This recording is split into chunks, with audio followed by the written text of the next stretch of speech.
Hello and আসসালামু আলাইকুম everyone. আশা করি সবাই অনেক বেশি ভালো আছো। তোমাদের দোয়া এবং ভালোবাসায় আমিও অনেক বেশি ভালো আছি। তো শুরু করলাম সকাল থেকেই ব্লগটা শুরু করে দিলাম।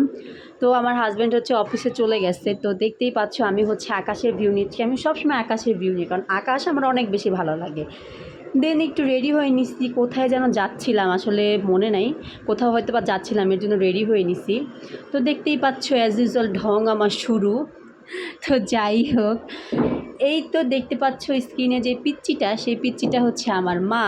আমার মাকে কিন্তু অনেক সুন্দর লাগতেছে, তাই না? সবাই মাশাল্লাহ বলে দিবে, আর বাচ্চাদের দেখলে কিন্তু মাশাল্লাহ বলতে হয়, তাই না?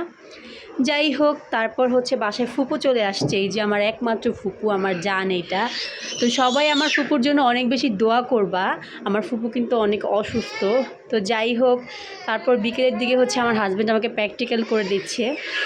তো সে আমাকে অনেক কাজে হেল্প করে। আসলে এমন একটা হাজব্যান্ড পাওয়া কিন্তু খুব একটা ভাগ্যের ব্যাপার, তাই না? Thanks for watching. আসসালামু আলাইকুম।